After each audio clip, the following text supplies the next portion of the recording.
नमस्कार, आप देख रहे हैं न्यूज इंडिया 20 और मैं आपके साथ लालू कुमार। आज हमारे साथ जो है मुकेश जी जुड़ रहे हैं और कई सवालों के जो है जवाब देने के लिए हमारे साथ उपस्थित हैं। हम बात करेंगे हाल फिलहाल में ही जो है जम्मू जिला के झाझा में के बलियाडी गांव में जो है एक घटना घटी है जो हिंदू मुस्लिम को लेकर विवाद बढ़ गया था। और अभी जो न्यूज 20 इंडिया में बहुत बहुत स्वागत है। देखिए, बहुत बहुत स्वागत आपको भी न्यूज 20 इंडिया की तरफ से लालू जी। अब बात करेंगे कि बली झाझा प्रखंड के बलियाडी गांव पंचायत कहिए, वहाँ जो है दो विवाद हो गया है। हिंदू मुस्लिम को लेकर पत्थरबाजी हुआ और जो है वहाँ बहुत प्रकार से बयान में आया है कि खिचड़ी खाने को लेकर और जो है हनुमान चालीसा को लेकर। इसको आप किस प्रकार से देखते? देखिए, मैं सबसे पहले आपको ये बात से आप अवगत हैं ही और मैं इस बात को अवगत करा दे रहा हूँ कि जम्मू जिला के झाझा प्रखंड में बलियाडी गांव में जो हिंदू मुस्लिम को लेकर जो दंगा या तनाव जो हुआ है, मैं इसका घोर निंदा करता हूं। और मैं हमेशा आह्वान करता हूं इस देश के तमाम देशवासियों से कि हिंदू मुस्लिम के बीच या कोई धर्म हो, धर्म के बीच आप ऐसी कोई भी दंगा या तनाव ना उत्पन्न करें जिससे एक दूसरे को किसी तरह की नुकसान हो। ये आपसी विवाद और आपसी भाईचारा का एक कहीं ना कहीं नुकसान का संदेश है और ऐसी बर्ताव और ऐसा घटना नहीं होना चाहिए।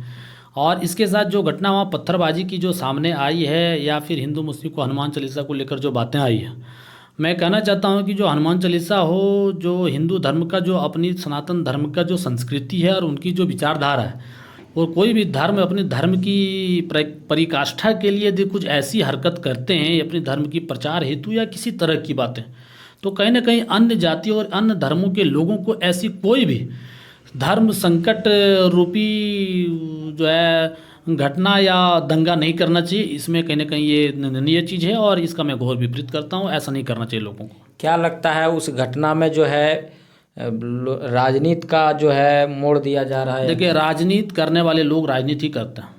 आपको मैं इस बात का एक स्पष्ट उदाहरण देना चाहता हूँ कि जो लोग राजनीति करते हैं या फिर जो लोग जो काम करते हैं वो हमेशा चाहते हैं कहीं ना कहीं कोई भी टॉपिक हो उस देखिए मैं इस बात को मैं आपको गंभीरता से बताने का प्रयास करूँगा कि जो चकाई के जो वर्तमान विधायक व जो मंत्री हैं सुमित कुमार सिंह जी, उन्होंने उनकी जो बयान थी मैंने भी अपनी कानों से सुना है उनकी बयान सोशल मीडिया के द्वारा।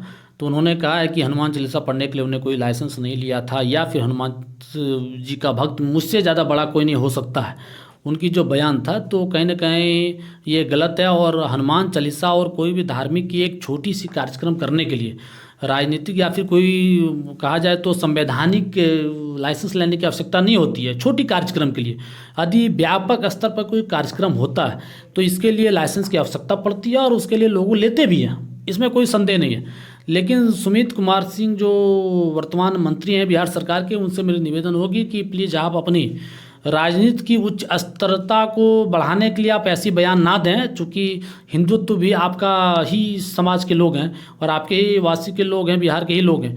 तो आप इस तरह के यदि बयान देते हैं तो कहीं ना कहीं आपकी गलती है और आपकी गलतफहमी हो रही है।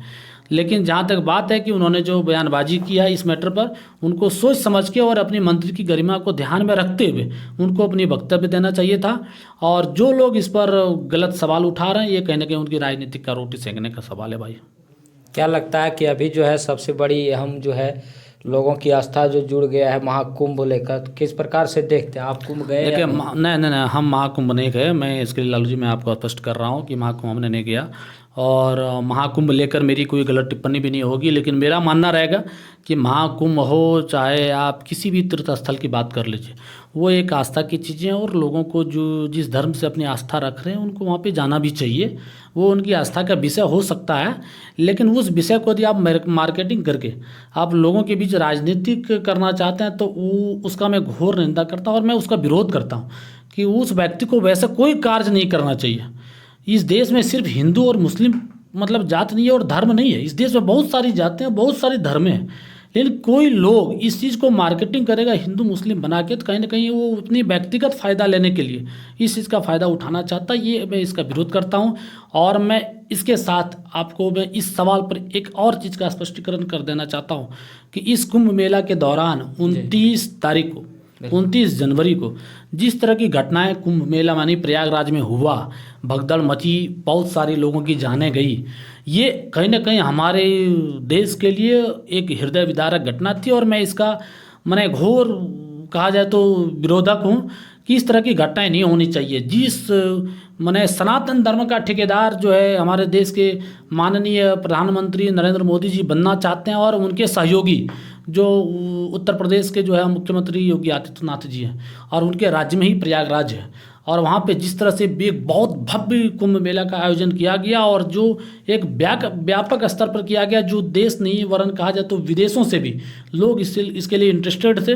और उस दौरान जो घटनाएं 29 जनवरी को घटी, भगदड़ मची, कुछ लोगों की जाने गई, हमने तो सोशल मीडिया पर सारी चीज़ें देखी, तो इससे पता चलता है कि जब वहाँ की राज्य सरकार को सारी चीज़ अवगत थी कि 45 करोड़ का उन्होंने निमंत्रण दे रखा था कि 45 करोड़ लोगों का जो है आगमन होगा हमारे प्रयागराज में, तो उस तरह की उन्होंने व्यवस्थाएं नहीं कर पाई।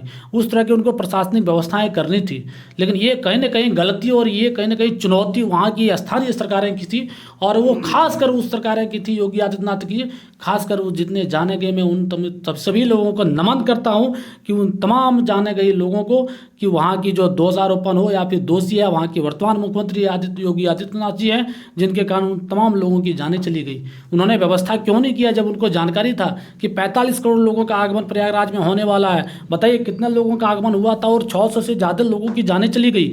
लोग अपनी लाशें को खोजते रहे, अस्पतालों तक पता चला अस्पताल में उनको घुसने नहीं दिया जा रहा है। आपको पता होगा इस चीज़ से लालू जी, बिल्कुल उनको लाशें पता चल रहा है कि ट्रैक्टर से वो जो है जेसीबी के माध्यम से फेंका जा रहा था, कहाँ बहा दिया गया पता नहीं। वो कुछ लोगों की उनकी लाशें नहीं मिल पाए, उनके परिजन नहीं मिल पाए, जिनके चाचा चाची, माँ, पिताजी, भाई कोई भी उनके गायब है उस भगदड़ में, इधर उधर हो गए आनंद फानन में। उनको उनकी जिम्मेदारी किनको है आप बताइए।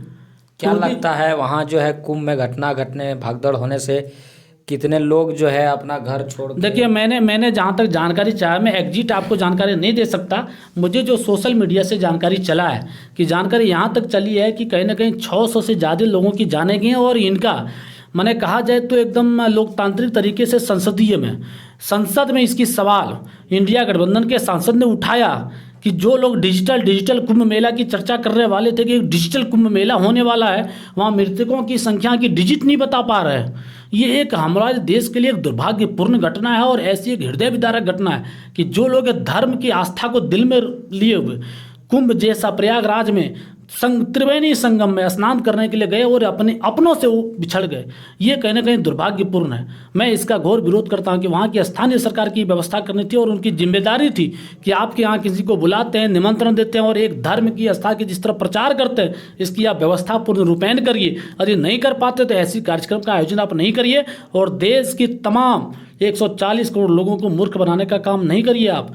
ये गलत है आपके लिए कि एक धर्म के नाम पर लोगों को बुढ़वा बनाने का काम करते हैं, लोगों को बरगलाने का काम करते हैं। ये कहीं ना कहीं लोगों के, हमारे समाज में किसी लोगों को किसी तरह की तकलीफ होती है तो मुझे लगता है कि मेरा खून बिक जाए, धर्म बिक जाए, ज़मीन बिक जाए, हम लोगों की सेवा के लिए, लोगों की मदद के लिए हमेशा मेरी कर्म निष्ठा हमेशा तत्पर रहती है, और मेरी यही चॉइस है। बाकी समाज हमको क्या पनिशमेंट देती है, मुझे क्या जगह देती है, वो समाज पर डिपेंड करता है, उसमें मेरी कोई चॉइस नहीं है। समाज यदि चाहेगा तो हमको कुछ भी कर सकता, नहीं चाहेगा तो मुझे कुछ भी नहीं दे सकता सर।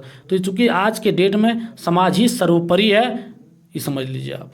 आगे जो है आप क्या कहना चाहते हैं मेरे चैनल के माध्यम से? नहीं, आपके चैनल के माध्यम से कहना चाहते हैं कि आपके चैनल के माध्यम से मेरी बात जो भी सुन रहे होंगे, जो भी मेरी बात को पसंद आता होगा, प्लीज़ आपके चैनल को सभी लोग लाइक सब्सक्राइब करिए, और मेरी बात को यदि पसंद आता है तो प्लीज़ मेरे को पसंद करिए, और इनके चैनल को लाइक सब्सक्राइब करिए। धन्यवाद, प्रणाम।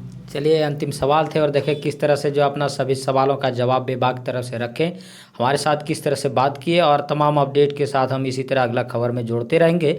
तब तक सहयोग समर्थन के लिए धन्यवाद।